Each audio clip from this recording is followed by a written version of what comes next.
to create a particular type of resonance will unify you faster than just meditating on, the middle of your forehead.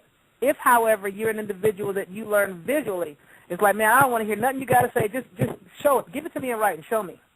Show me. Paint a picture for me. If you need to see it, then you may be an individual that when you yoke in doing yoga, you may need sigils or images or pictographs or even something like whatever chakra you're trying to focus on. If you don't get nothing less than or more than just basic construction paper from an art store in multiple colors, you may be able to focus on a particular color construction paper and look at that, and then close your eyes and then try to see that in your head if you're somebody that is visual. If you're an individual that you learn better based on what rings true for you and what feels right for you, then, a certain amount of the sound is going to help, but when you do your meditating, you're going to have to resonate, or should I say, utter certain tones, and you're going to have to utter those tones in a way that you feel them resonating inside of you. So if you're working on a lower chakra, then you want to feel, when you utter a sound, you want to feel the resonation in, say, your solar plexus. Or if you're working on the so-called third eye, which a lot of people think is the pineal, but that's like more the pituitary, then you want to feel it resonating in there, because to me, I think the pineal is a higher eye than that, because, you have other spiritual eyes. But if you want to resonate, let's say, on the pineal, a lot of people think that that's violet. I kind of disagree, but, that's a whole nother story. It seems to me that if you go from the throat chakra, which is blue, up to the pituitary area, which they say is indigo, and then to the crown, which to me is going to be more in line with the pineal, which they say is violet, I would think that it would be blue. Then if you know what indigo looks like, it's kind of almost the color of a night sky, a starless night sky. So I would think that the crown chakra would be more in line with the sky that it's connecting to. That's just my thinking on it.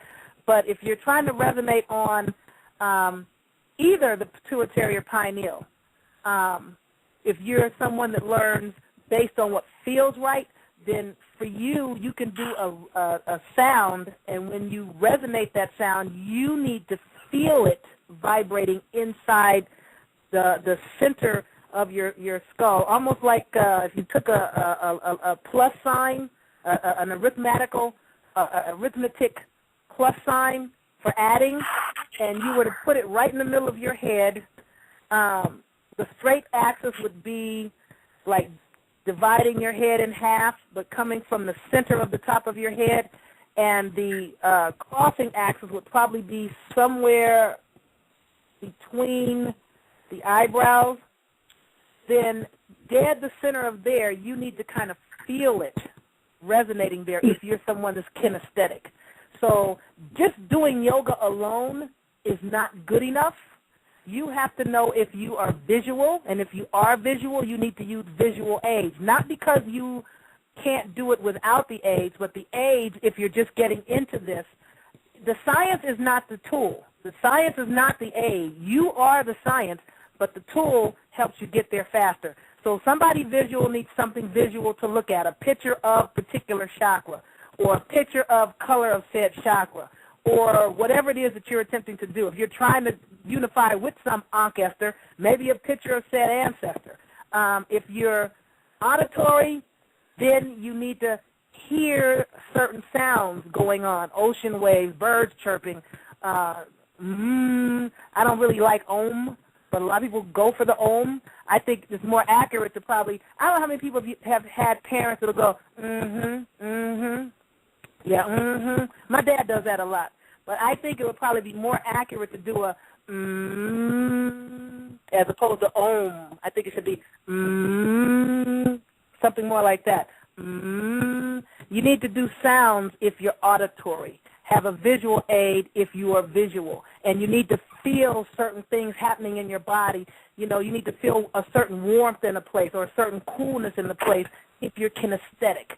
So you need to know how you resonate. If you're somebody that kind of needs to do hands-on, then you kind of need to combine some of the three. Because just putting your hands on something, you know, to do a thing. Like, let's say if you're somebody that learns better by touching things, you may need to handle and hold a stone that is the particular color of the particular chakra that you're trying to tune up, if that makes any sense. But to just sit and do yoga, that's not good enough.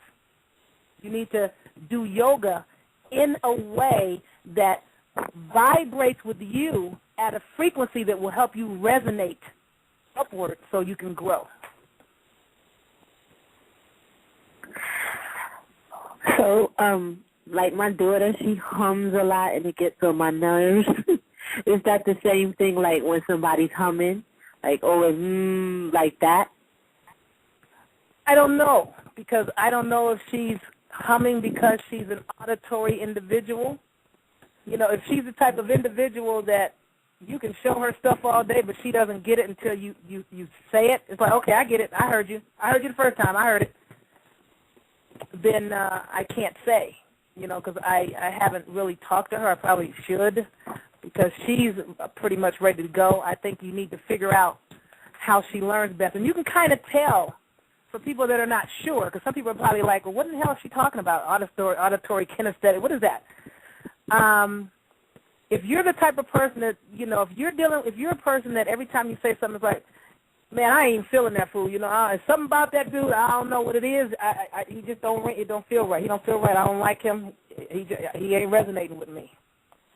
That's an individual that is probably a cross between kinesthetic, which means you have to feel your way through life. You know, some people go out and today they walk out the door, and it's like, you know, today is going to be a great day. And it's like, really, how do you know that? I don't know. I just feel it. It just feels right. Those people are kinesthetic.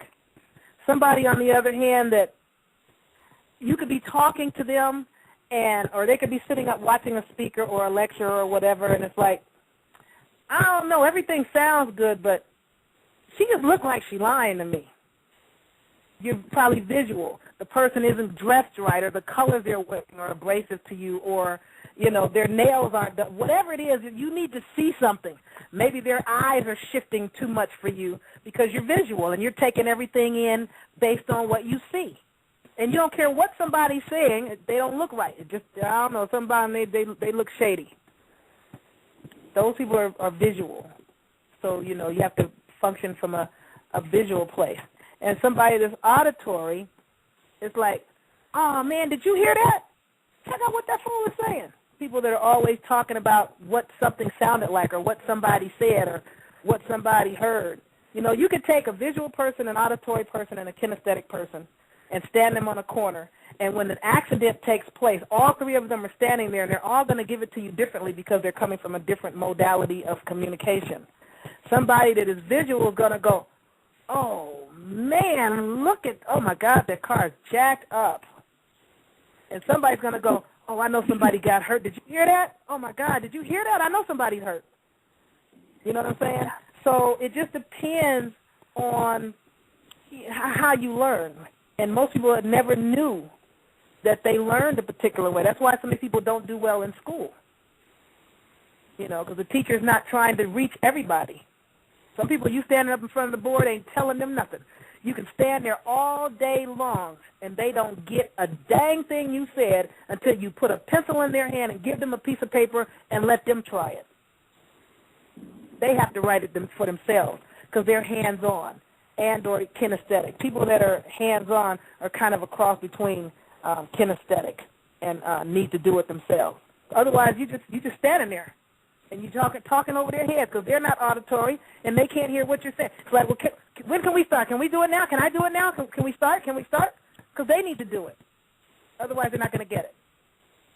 And, you know, it's the same for people that are auditory. You know, if a teacher is just writing on the board, she's writing and writing and writing, and they're not learning anything because she's not talking. They She needs to be talking to somebody's auditory. They need to hear it.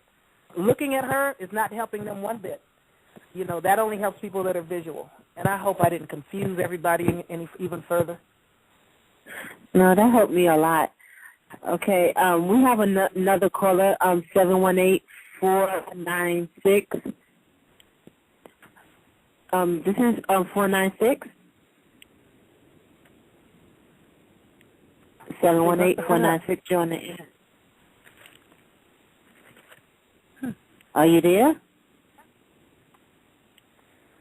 Doesn't sound okay. like it. I'm going to go into the chat room. There's a lot of questions. It's a lot. Okay. Let me see.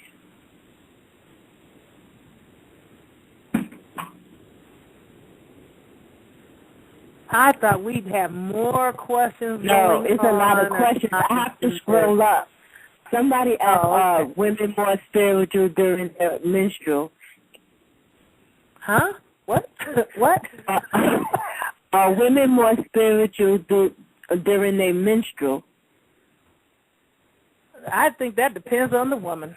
I don't think it's about being more spiritual based on your menstrual, because of your menstrual. You know what I mean? Menstrual just means moon. So I will say this, and, to get away from the menstrual question, because I think that's individual. There are a lot of people that are very spiritual that don't even have menstruals anymore or whatever the case may be. So I don't think that's it. If you know that menstrual basically means your moon cycle, it's better to know about moon cycles.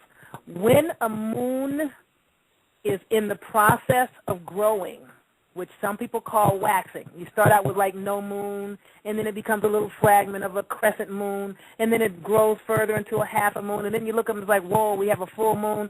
As the moon is growing, that is the time to do your spiritual work that is going to have anything to do with growing and acquiring and building things. When the moon is building up, that's when you build up your spiritual stuff. When the moon has gotten full already and now it's going away, like I think right now we're in a moon that is waning. Waning means it's going away, so to speak. It's not going anywhere. It's always there, but the sun's light shines on it differently around the earth. But when the moon is waning away from full, we had a super moon a few days ago. It was full. It was super because it was the closest that it's been in over 20 years. Now that we're in a waning moon that is going away to the point of disappearing from the view, that is when you do your spiritual work that has to do with diminishing things and eliminating things and canceling things and getting rid of things and throwing things out.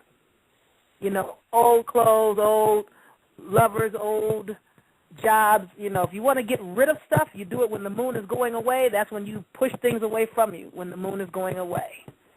When the moon is building, that's when you work on bringing things to you, because the moon is growing and building, that's when you work on your growth and building spiritually. When the moon is going away, like, for example, if you're someone that has never astral projected consciously before, because everyone does it, most people did it a lot as children, and they didn't know they were doing it. And I'll remind you of how you knew you were doing it. As a child, you're asleep, and for some reason, you're awake now, but you can't open your eyes, and you can't open your mouth. You're trying to scream, and you can't. And you're looking, and you see the whole room. You can see everything around you, but you can't open your eyes, and you can't move, and you feel like somebody's sitting on you, and it scares the blazes out of you. That is an astral projection, but the substance is not all the way back into the body yet. But as a child, you don't know that. You just feel like, what's wrong? Children do it all the time. Some adults do it and don't know that that's what it is. You have not gotten all of your substance back into your physical. When you are, now that's what you call, I can't think of the word for it, but spontaneous, for lack of better words. When you are attempting to do it on purpose and you're trying to do it deliberately, and know that you're doing it and be aware the whole time. As you're trying it for the first time, you should do that as the moon is growing, because as the astral substance, as the moon is growing, astral energy is increasing, and that is the time to start practicing on that type of stuff. And I'm sure I'm scaring the hell out of somebody that's thinking spookism. I'm trying to take the spookism out of this stuff, and we'll do that next Thursday.